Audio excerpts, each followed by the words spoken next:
George पंचम की नाक, इस पाठ को लिखे हैं कमलेश्वर ने। आखिर बच्चों सोचने वाली बात ये है कि आखिर लेखक ने इस पाठ का हेडलाइन यानी कि जो नाम रखा है वो जॉर्ज पंचम की नाक क्यों रखा। आखिर नाक का मतलब यहाँ होता क्या है। इस अध्याय में हम जॉर्ज पंचम के मूर्ति के नाक के बारे में देखेंगे। तो चलो हम समरी को स्टार्ट करते हैं। आगे हम ये भी जानेंगे कि आखिर जॉर्ज पंचम है कौन। तो यह बात उस समय की है जब एलिजाबेथ द्वितीय अपने पति के साथ हिंदुस्तान पधारने वाली थी। इसी समय उसका जो दर्जी था वो काफ़ी परेशान था कि हिंदुस्तान, पाकिस्तान और चीन की इस दौरे में रानी कब क्या पहनेंगी। उसके लिए अलग अलग तरीका का सलवार सूट लहंगे बनाने थे दर्जी को, इस वजह से वो परेशान था। तो देखो कवि इस अध्याय में एक लाइनें कहता है कि जो इंग्लैंड में शंख बज रहा था लेकिन सुनाई हिंदुस्तान में दे रहा था। इसका मतलब ये है कि इस शाही दौरे के लिए जैसे जैसे तैयारियां हो रही थी रानी के लिए, वो चीज़ें इंग्लैंड में हो रही थी, लेकिन ये सारी चीज़ें अखबारों में, जो इंडिया के अखबारों में छापी जा रही थी।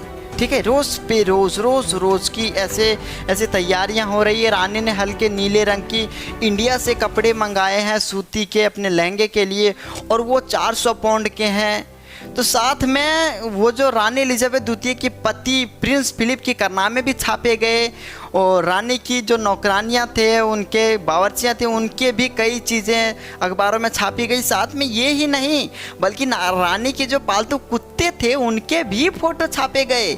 ये सब सारी चीज़ें देख के भारत के जो राजनीतिक दलों के लोग थे, अधिकारियों थे, वो चीज़ देख के रोज़ अखबार में पढ़ के बहुत सी मन ही मन ऐसे हो रहे थे कि वो इंग्लैंड की रानी 400 पाउंड के कपड़े, 400 पाउंड मीन्स देखो अभी के दिन में अगर हम देखें तो इंग्लैंड की करेंसी पाउंड है। ठीक है, तो 1 पाउंड बराबर अगर हम इंडियन रुपीज़ में अगर उसे हम कन्वर्ट करें तो हो जाएगी 1 रुपये बराबर 110 रुपीज़। 110 मीन्स 110 रुपये, यानी कि 400 पाउंड मतलब 45,000 समथिंग।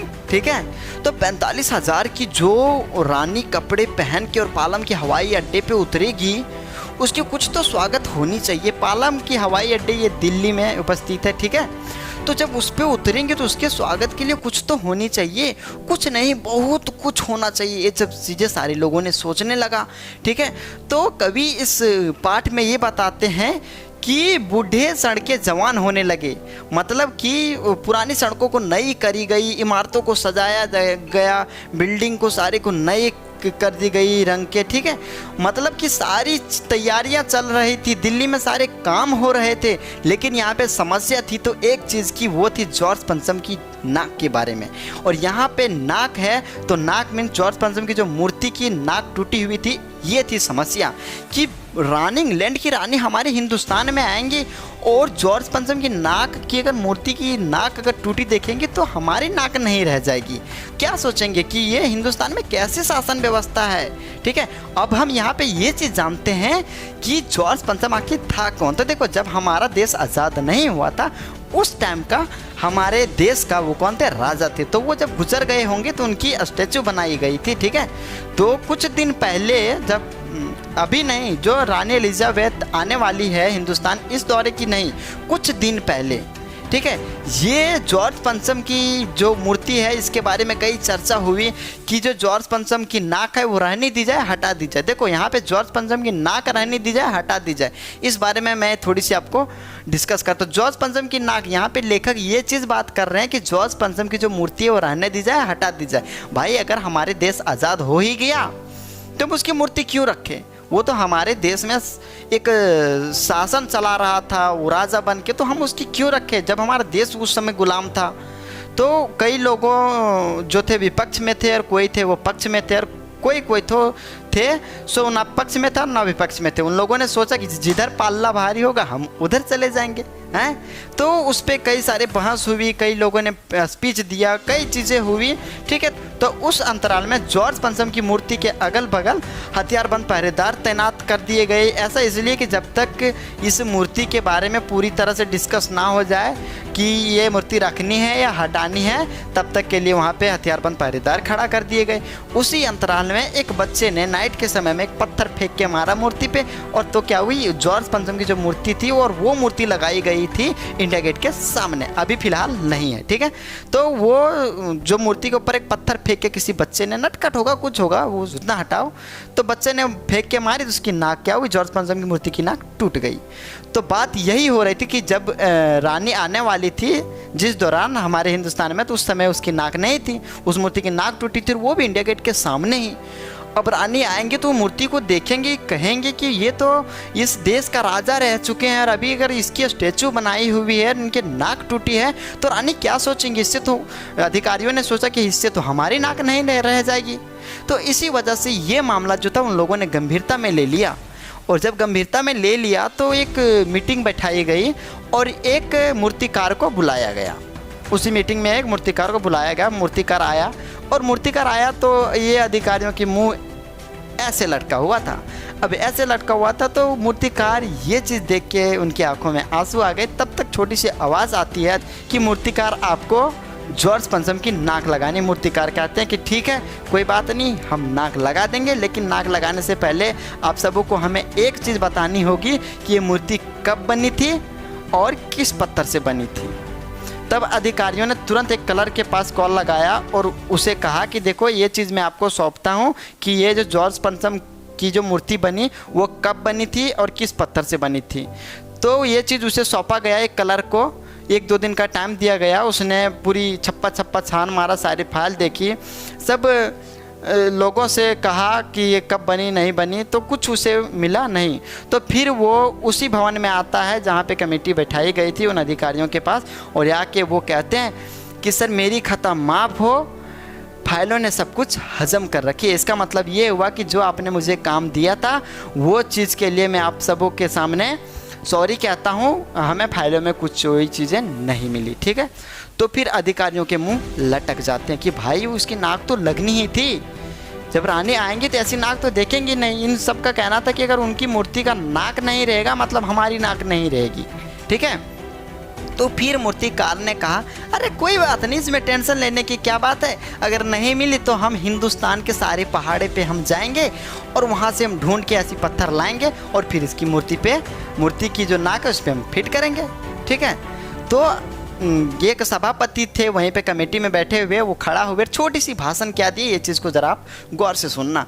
उन्होंने कहा कि हिंदुस्तान में ऐसा क्या चीज़ नहीं है जो नहीं मिल सकती, हर एक चीज़ हिंदुस्तान के गर्भ में छिपा हुआ है, बस ज़रूरत है तो खोज करने की, और इस मेहनत का फल हमें ज़रूर मिलेगा और आने वाली ज़िंदगी खुशहाल होगी।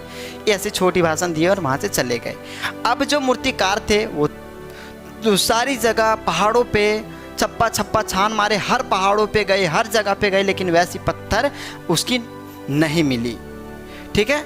तो फिर उन्होंने मूर्तिकार ने उस सभापति से, अधिकारियों से कहा कि मैं क्या करूं, मैंने कई सारे ऐसे कोशिश की लेकिन इसकी जो पत्थर है वो कहीं नहीं मिली।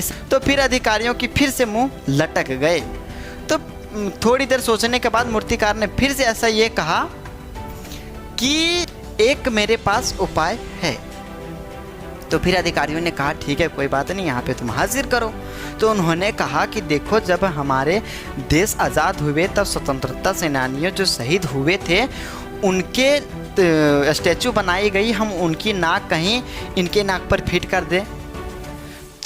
तो फिर अधिकारियों ने उसे ये इजाज़त दे दी, लेकिन कहा कि ठीक है बड़ी ध्यान से। तो वो मूर्तिकार हर जगह गया, मुंबई गया, गुजरात गया, कोलकाता गया, पंजाब गया, हर जगह गया, लेकिन कहीं भी उस स्वतंत्रता सेनानियों की वैसी नाक नहीं मिली। हाँ, सबकी नाक जॉर्ज पंचम की नाक से बड़ी निकली। यहाँ पे लेखक जो है इसका मतलब ये बताते हैं कि कहीं ना कहीं जॉर्ज पंचम की नाक से उन लोगों की नाक की ज़्यादा इज्जत थी, ठीक है। तो बड़ी निकली। फिर यहाँ पे आए, फिर अधिकारियों के सामने ये अपनी बात रखी कि मैंने सारी जगह देख ली लेकिन ऐसी नाक मुझे नहीं मिली, सबकी नाक जो बड़ी निकली, जॉर्ज पंचम की नाक से बड़ी निकली। फिर से अधिकारियों की मुंह लटक गई, लेकिन भाई ये तो नाक लगनी ही थी। तो मूर्तिकार था पैसों से लाचार, उसने फिर अधिकारियों से एक चीज़ कही कि मेरे पास एक उपाय है, अगर आप लोग इजाज़त दे तो मैं बोलूँ।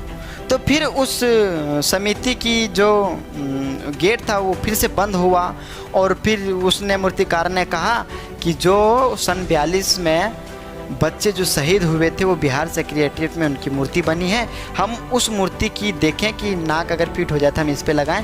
तो अधिकारियों ने और सभापति ने इसे इजाज़त दे दी कि कैसे भी करके इस हर हालत में जॉर्ज पंचम की नाक जो है वो लगनी चाहिए। ठीक है, ये चीज़ उन्होंने वहाँ पे कह दिया। तो फिर उसने गया बिहार सेक्रेटेरिएट गया, बिहार गया, वहाँ पे फिर नहीं मिली, कुछ नहीं ऐसा मिला। सबकी नाक क्या हुई, फिर से बड़ी निकली और नहीं लगी। फिर आया, फिर अधिकारियों को बताया, फिर उनके मुंह लटक गए, फिर से मुंह लटक गया, अब क्या होगा, अब क्या होगा। लेकिन मूर्तिकार था पैसों से लाचार, उसने ये कहा कि मेरे पास लास्ट एक उपाय है। फिर सभापति ने कहा बताओ क्या है गुरु, हाजिर करो अपनी बात को, मेरे पास हाजिर करो। उसने कहा कि मैं बताऊंगा लेकिन किसी अखबार में कोई चीज़ छपनी नहीं चाहिए। उसने कहा कोई बात नहीं, नहीं छपेगी। ठीक है, तो फिर उसने कहा कि 40 करोड़ लोगों में से किसी की जिसकी नाक फिट बैठे उसकी जिंदा नाक इस पे लाके लगा दी जाए। सब गुमसुम हो गए, सब अफसर और सभापति सब गुमसुम हो गए। फिर एक दूसरे की आंखों में लोगों ने देखा, फिर उन्हें इजाज़त दे दी। तो वो फिर गए और तब तक आसपास के जो तालाब थे, जो मूर्ति के आसपास जितने भी तालाब थे उन्हें सुखाकर फिर से ताज़ा पानी डाला गया। ऐसा इसलिए कि जब जॉर्ज पंचम की नाक पे जब वो नाक लगाई जाए, टूटी हुई नाक पे जब वो नाक लगाई जाए तो नमी बनी रहे और वो नाक जल्दी ना सूखे। ठीक है, तो फिर ऐसा हुआ, जिंदा नाक लगाया गया। फिर अगले दिन ये अखबार में छपी कि जॉर्ज पंचम की नाक मूर्ति के ऊपर ऐसी नाक लगाई गई जो बिल्कुल पत्थर की लगती नहीं, ऐसा लगता है कि जिंदा नाक हो। ऐसे मीडिया वालों ने अखबारों में छापी।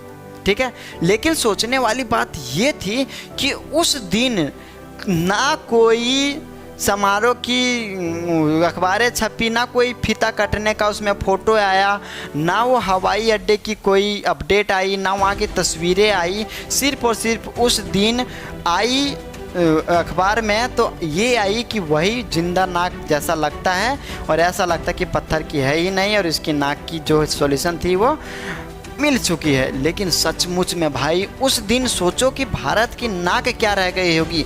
एक छोटी सी नाक के लिए आप लोगों ने उतनी बड़ी खटिया खड़ी कर दी, तो भारत की क्या इज्जत रह गई, ये चीज़ ज़रा आप सोचो। तो यहीं पे ये समरी ख़त्म होती है। आप लोग कमेंट में ये बताएं कि जॉर्ज पंचम कौन थे। और मैं आप सबको एक चीज़ बता देना चाहता हूँ कि जॉर्ज पंचम जो थे हमारे भारत में 22 जून 1911 को आए थे।